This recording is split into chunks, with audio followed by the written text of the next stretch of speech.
Holy mother of Jesus. She's a man. I went to second base with a damn Frenchman. It's the crying games. I'm Brokeback Carter. Oh. I'm not a man, he's just a wigger. You sure about that? Huh? Lee, go over there and check the hardware. If she got anything in her bag bigger than a 3-iron, we're gonna beat his ass. You can never be sure nowadays. Here's today's Avalanche News, episode 38.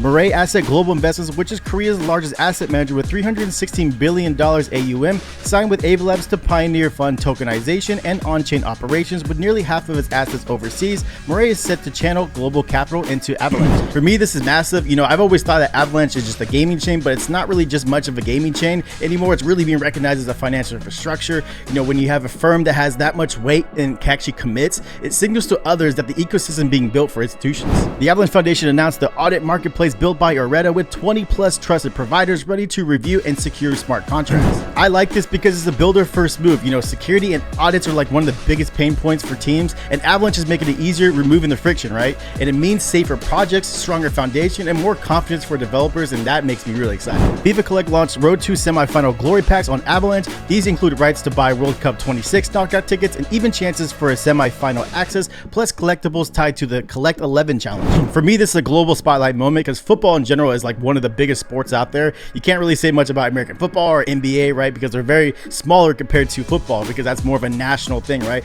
Like everyone knows about football. But again, at the end of the day, like this gives a great opportunity for regular users, Web2 users, or whatever you want to call them, to being able to onboard them onto the ecosystem, right? Having them go through these packs, being able to onboard them through that, so then they can have the option to right to buy, right? You might just be a fan of FIFA Collect, right? And being able to collect some packs. But if you're really a person that really wants to be a part of the World Cup, now this gives an opportunity for you to have a right to buy, so you can buy your tickets for the World Cup. And I think that's a huge opportunity for the space, and then also onboarding other people, which also creates mass adoption. Avalanche Gaming is live at Tokyo Game Show 2025 in Hall 8 with BloodLoop, Pixelmon, Warden's Ascent, and Forgotten Playland also showed up, giving Avalanche strong representation on the global stage. I love when these chains and games go to these conferences. You know, for me, going to GDC last year was a huge experience to really get to know the builders, get to know the people, the users, right, the content creators, just everybody in the ecosystem, to really kind of connect on a one-to-one basis. And I really got to know a lot of people, and I think it was a great opportunity for me to go there as on the Web3 side. But if you're going on the Web2 side, I think this is another opportunity to really kind of showcase to a lot of people. Tokyo Game Show is a really big conference, and I think that's a really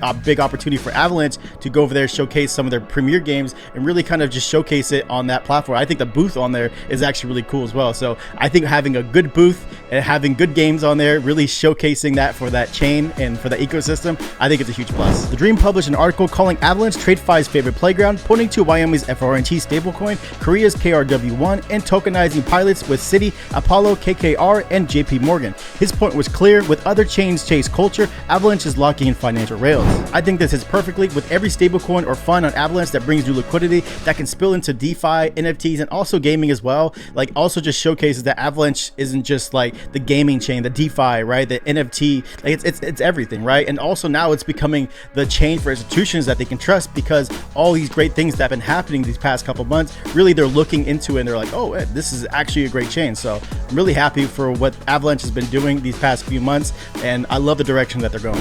And we have some sad news that another token launch ended with a rug this week in the community, with a builder that pulled out $50,000 and blaming bots and launch pads. You know, for me, like, this is kind of one of the topics that I really kind of want to talk about, because, you know, it's not just about the money. You know, you broke people's trust. I don't want to give this person too much credit or even give them the spotlight, because their damage is done, like their trust is done.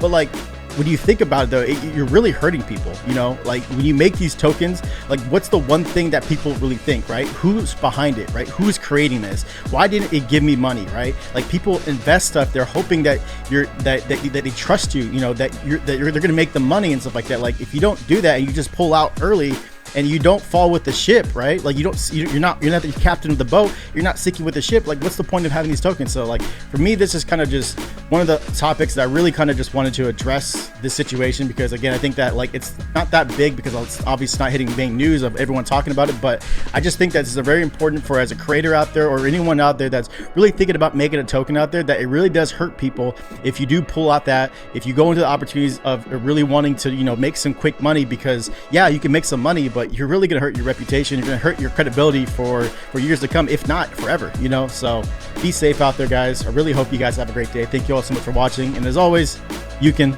do it. I love you all.